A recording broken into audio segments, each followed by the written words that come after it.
Welcome to Business Innovators Radio, featuring industry influencers and trendsetters sharing proven strategies to help you build a better life right now. Welcome to the show. I'm your host, Anna Rosenberg, and today we'll be discussing public speaking confidence with our guest, Roberto Monaco. Roberto helps over 31 different industries acquire more business and create new leads through the art of public speaking. Welcome to the show, Roberto. I'm so happy to be here, Hannah. Why don't we start by talking a little bit about the kind of clients you help and the kind of people you work with? Perfect. Well, basically, I work with people who have a message and they want to transform the message into clients. So I work with CEOs, I work with coach consultants, I work with lawyers, financial planners, chiropractors, dentists, anybody who has a message and they want to communicate the message through group presentations. And sometimes these group presentations can be traditional public speaking. Sometimes they want to do video. Sometimes they want to do podcasts or webinars. So basically, I help them to find, craft, and deliver a persuasive presentation that converts. That's my specialty. And who doesn't need that? We all do. We all do. Most importantly, who doesn't want that? I know. That's why we're so looking forward to this interview. The main topic of this interview series is confidence. Okay. I'm curious, what is confidence to you and for you?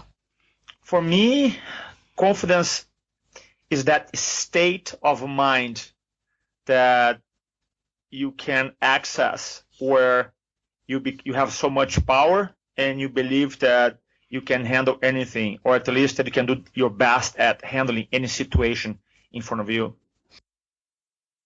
That's a beautiful definition. No matter what happens, I can find.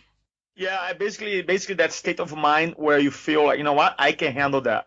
And what happens in a topic of public speaking presentation, for example, most professionals, they don't have enough confidence to communicate powerfully, persuasively in front of an audience. And what they don't realize is that confidence is context dependent, which means that they do have confidence in one specific area in their lives. For example, I can ask, how confident are you? You love your kids, or you love your spouse, or you're a good person. Say, I'm 100% confident. So it's not like when it comes to public speaking presentation, they are not confident. They're just not accessing the confidence. So for me, confidence is just a state of mind that you just know that you can handle situations, or at least you're going to give your best at handling situations. That was a very powerful distinction. It's context dependent. Love that. What do you see as the biggest misconceptions about building public speaking confidence? Well, I think the biggest one is like this. And this works for everybody again. And a lot of people think that being afraid or not having confidence has to do with being intelligent. Has nothing to do. I work with people who has a PhD on the top universities in the planet, and they still, when it comes to communication, they don't have the confidence. So intelligence in speaking and confidence has nothing to do with it. I think the biggest misconception is this. When someone who doesn't have a speak experience, they look at someone, for example, at stage, right? Someone who's very, very charismatic, confident, a great communicator, and they think like, man, I cannot do that because I don't have confidence, because there is something wrong with me. Okay, this is very important. A lot of people, they think they have something wrong with them, and the fact is that it's not natural for human beings to go and speak in front of a group. It's not natural. We're not born to do that, because every time you speak in front of a group of strangers, and you're by yourself, so the majority of people, they have some type of this anxiety or energy. Okay, most people have it. What happens is that the best communicators, through training, through coaching, they transform that energy into confidence. And a lot of people that didn't, they personalize. They go, oh, I have this energy or I have this lack of confidence, this speaker doesn't, therefore there's something wrong with me. And I'm here to tell you that there's nothing wrong with you. You're just a human being, just like everybody else.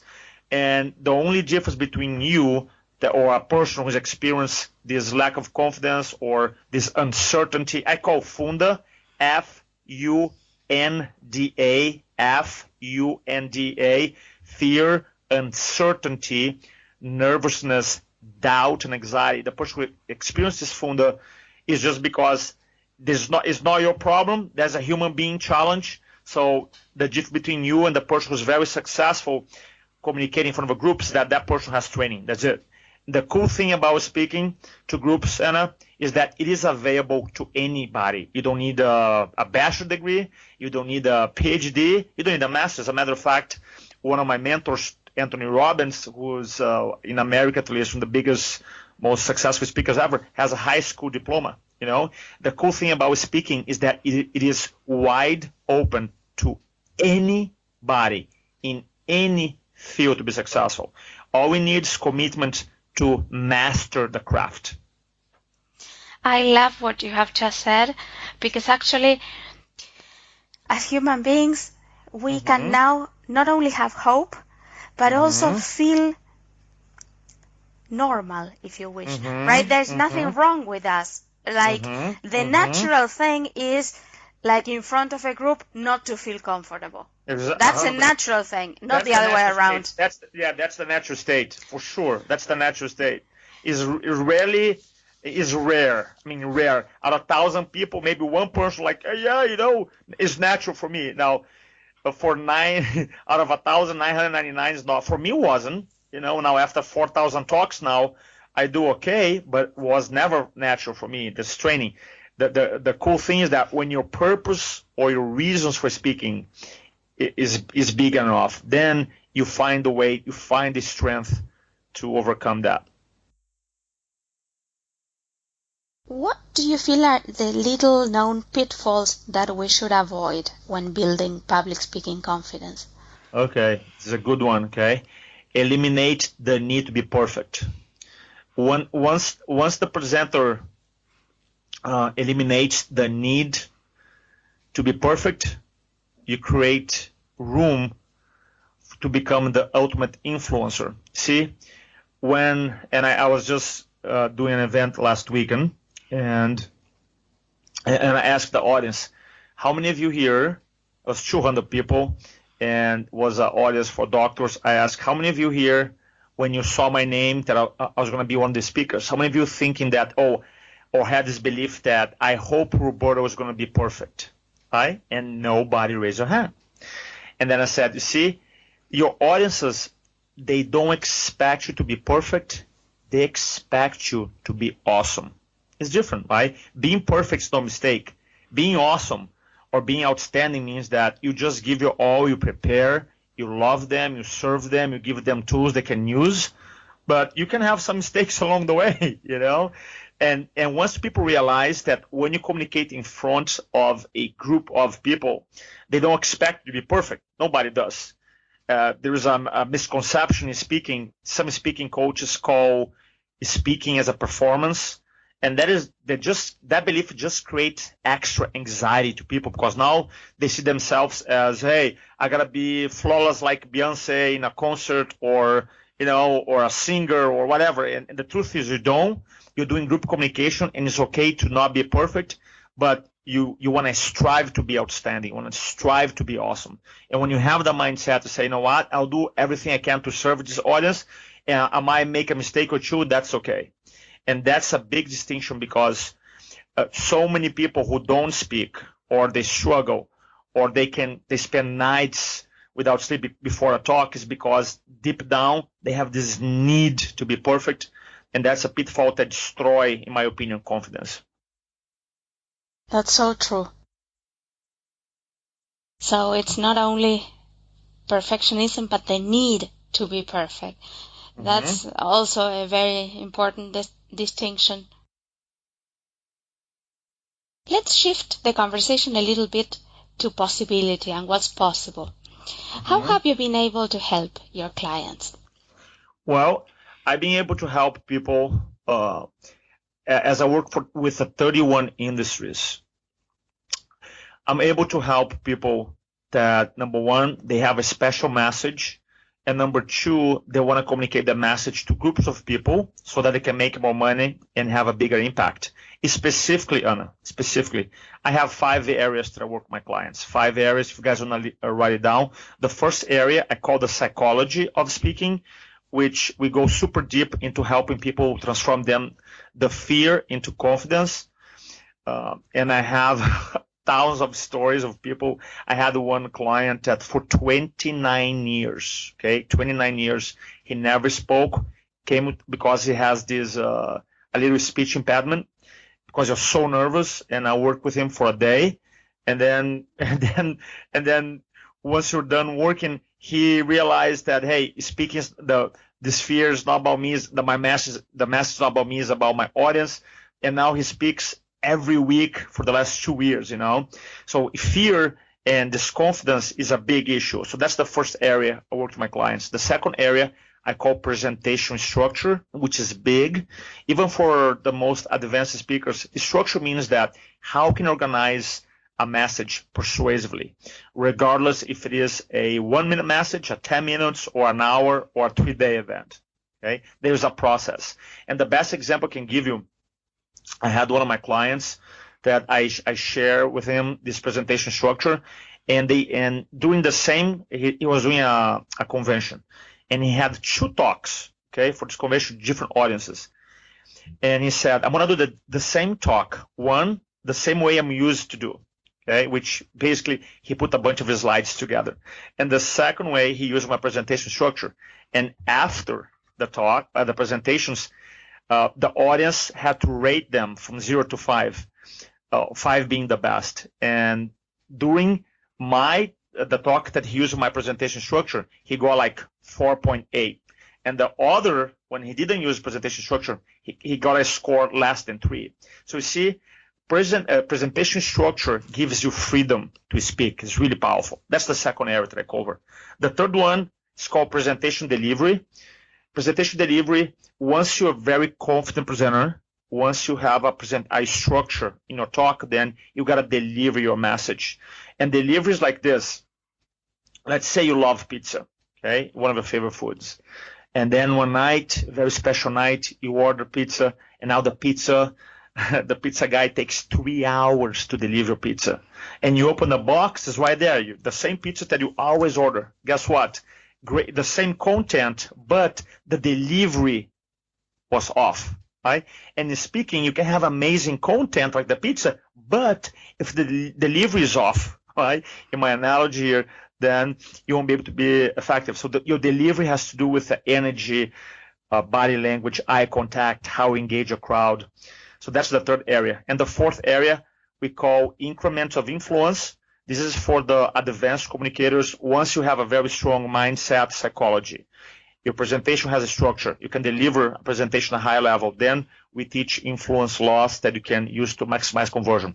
So this is what I call the 4 pillars of persuasive presentations. And the last part is the business of speaking for the professionals. Say, Roberto, now I know how to organize and deliver a talk. How do I get speaking gigs? What kind of website do I have to have? So this is more has to do with how to go get speaking gigs. But that's how I help our clients. Awesome. And it's like very clear that there are different stages beyond confidence. Oh, yeah. Mm-hmm. What inspired you to create your business and do the work that you do? For me, I think it's a combination between wanting to help people and a combination of passing on the gift of speaking. When I'm from Brazil originally, and I used to work in a bank, Banco do Brasil, for almost 10 years, or 9 years and a half. And when I got a BA in finance, I look at my life. I said, do I want to be working in this company for the next 30 years of my life? I was 25. And I had this gut feeling, and I said, no, I don't want to do that. And I quit, and I came to America, and I couldn't speak the language, and it was a very struggle for me. And then after a lot of soul searching, and I realized, I asked myself this question: if I could do anything in my life and I knew I could not fail, what would I be doing today, right here, right now? And for me, I would love to be inspiring, helping people. But here's the key point of my story. For 5 years, I never took action because I didn't have the confidence. For 5 years. 5 years I had this dream. 5 years I have this desire. 5 years, yeah, I'd love to be speaking, but I never went, 100% towards my goals because the lack of confidence stopped me. So I felt like once I broke through that, I said, how many more people are struggling? And then I ended up working with a guy named Tony Robbins, which was very helpful for me. I was doing around 400 talks a year. I worked for his company for 6 years, and then opened up Influencology now for 8 years. And looking back at my career, more than any skill that I learned since 2002 in the personal development training field, the art, science of speaking has transformed my life. I haven't developed. Rhetoric has been around for 2,500 years, and so I have my own ideas, I have my own strategies, but I just want to pass it on the gift because I really believe in my core, okay? And this is really important. The top 3% in any field, any industry, they're out there speaking. They're doing podcasts, interviews, TV, radio, workshops, speaking for executives. They're pitching their ideas. And I'm super passionate about working with leaders that want to change the world to a better place. So I just want to pass it on the gift. And I think that everybody, like I said before, everybody can master this skill. Beautiful. Can you share with us a lesson that you learned about confidence early on that still has an impact on you today? Yes. So when I was working for this company before, my job was to do group presentations. So I was doing basically, imagine I would go to a company and I do this 1 hour motivational workshop, and I had to sell tickets for an event. And I was very successful at it. And at one time, we call sales cycles. So basically, I was living in New York and I was driving to Connecticut at the time to do presentations. I had 6 presentations in a row, 6. And I was the captain of my team, meaning that I was the guy who always sold the most amount of tickets. And I remember in a 4-month period is that I had 6 presentations, okay, where I got 0 sales, 0, 0, 0, 0, 0, 0. And remember my sales manager calling me and said, Roberto, you're the best guy. How many tickets you sold today? 0. And he called me again. How about the second meeting? 0. And the third, 0. And the fourth meeting, 0. And the fifth meeting, 0. Right? And the sixth meeting, 0. And it's almost like something that you cannot believe is happening to you. And this is after I was speaking at that time maybe for 4 years already. So I had a lot of experience. And I'm like, and really that experience tried to steal my confidence. And the lessons is that, this is a big lesson here, Anna, is that in life, either you own your results or your results own you. Let me say again, either you own your results or results own you. See, what was happening is that because I had a bad presentation, the first one, I allowed the results on me, my psychology. So I went to the second presentation and it was terrible. So I allowed those results, right, from the first presentation, second, on my psychology. And I realized that because I was allowing the results control how I was feeling, my thoughts, my thinking, my psychology, then I was in a very bad place. And then I had to realize that either I control my results or my results control me. And you see, like I said before, confidence is not like you lose confidence or I don't have confidence. Confidence is always there. I was not just tap into my confidence. That makes sense.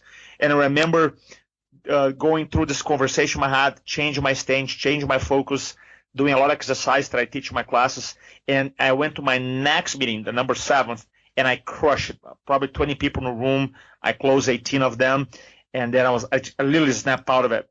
And it was a matter of skill, okay, which is very important. I had the same skills, was the confidence that kind of like I let escape a little bit.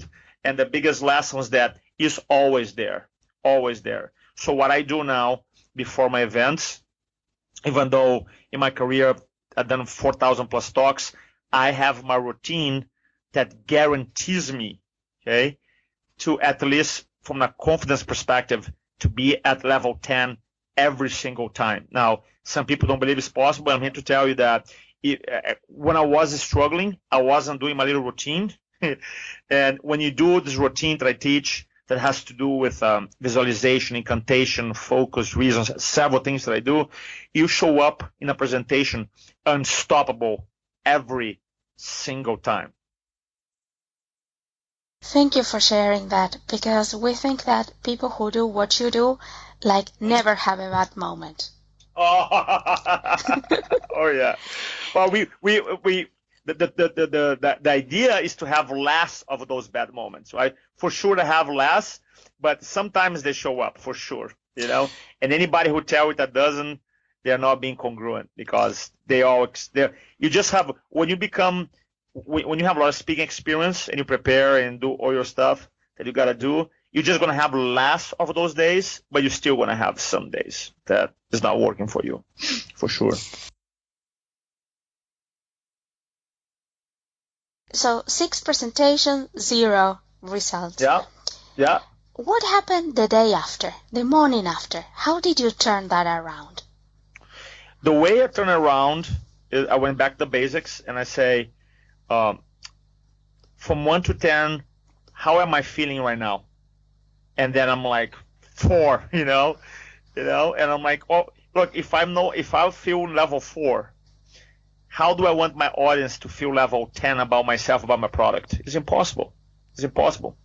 So basically, I went back and I asked myself, what has to happen for me to feel level 10 again? I'm talking about every single aspect, right? Confident, excited, fired up, passionate about it. So I had to put myself, to influence an audience, you have to be influenced by the message. And I got to be in that state of power, charisma, confidence. So I had to put myself in that state. So how do I did that? I start asking I changed my focus. Instead of asking what's wrong with me, I start asking, what do I love about this audience? How can I serve them at the highest level? How can I move them right now? What they need to hear from me to be moved? I change my focus. I change my state. There's something that I teach. If you guys could visualize a triangle, okay? I know it's hard to show you here, but just picture this triangle. One area of the triangle is love, the other area is empathy, and the third area is certainty. So this is the 3 core emotions that I use before I speak. So I put myself in this loving state. I put myself in this confidence, certainty state. I start doing incantations, listen to music, and then empathy. I really start putting myself in the audience's shoes about their pains, their challenges, their hopes, desires. So I created this, instead of having this uncertainty in my body because of my previous 6 bad meetings, I created this unstoppable state of confidence, of love, and empathy. And then I'm like, okay, now, because the message was the same, you know, and then I was just like, boom, I turned it up, and that has been and then now, I don't know, I don't have the stats, but 99% of my talks works out great, and then when it doesn't, I don't carry that bad energy with me again. I just move on because I go back into that state of love, empathy, and certainty when I speak. Great. Now comes a difficult question. Are you ready? Mm-hmm. I'm always ready. What is your number 1 tip to build public speaking confidence? Not number 2, not number 3, number 1. The number 1 tip to build up confidence.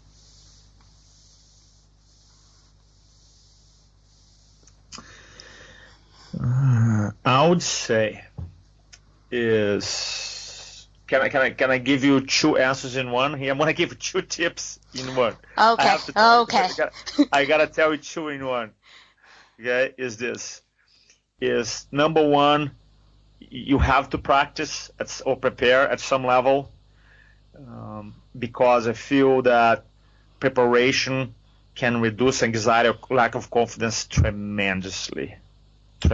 Tremendously. So preparation, practice. I know people don't want to hear that, because it's not sexy, but I'm telling you, I prepare. I've done 4,000 talks, I still prepare, and that helps you so much.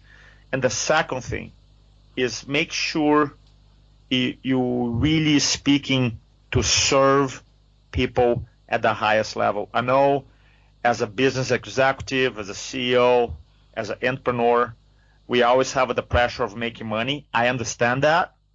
We all want to make money. I get that. But if you really can put yourself in a place beyond that and to really try to serve people at the highest level and you prepare, then confidence issues are going to drop 90% because you change your focus on moving them into action because you want to serve them. And number two, you prepare. So I think that's the two things that you got to do. In some of your presentations, or in some presentations that people give, comes the time to sell or to talk about money. Yep. And there is where you see people shift from this great speaker, great presenter, great trainer maybe, if it was an educational presentation, to, well, sometimes to kind of a robot, sometimes to this person that tries to speak about the money part and the sales part as fast as possible, so it will quickly pass. I agree. 100%. And many other changes of energy and body posture, etc., etc. Yep. What's the best way to do that transition? Okay. Number one. Okay, I'm going to have a couple of things. Number one, I have a belief that goes like this. My message starts when my presentation ends. My message starts when the presentation ends, which means this, that let's say I am a doctor and I'm doing a workshop and I have a cure for a condition. I mean, I can deliver a world-class talk, okay, and the prospective patient is going to be blown away. But you really are going to change their lives when the patients start working with you so you can take care of them, right? So in my mind, I always go like this. I go, look, whatever I cover in this talk so far is great, but the real transformation, the real message happens once I'm done here, when they sign up.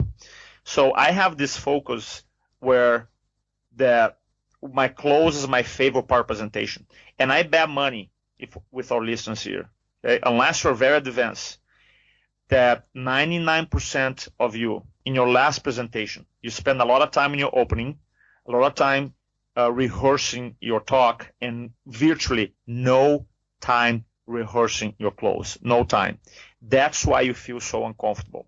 So what we got to do to change that is two things. Number one, change your belief system that realize, hey, my message starts when my presentation ends. Number two, I want you to rehearse your close 7 times. 7 times, Roberto, 7 times. What's going to happen is this, because you're going to rehearse so much that by the time you actually go into your close, you're going to feel so excited because that is the most fun part. That's the part that you feel most confident about your presentation anyway.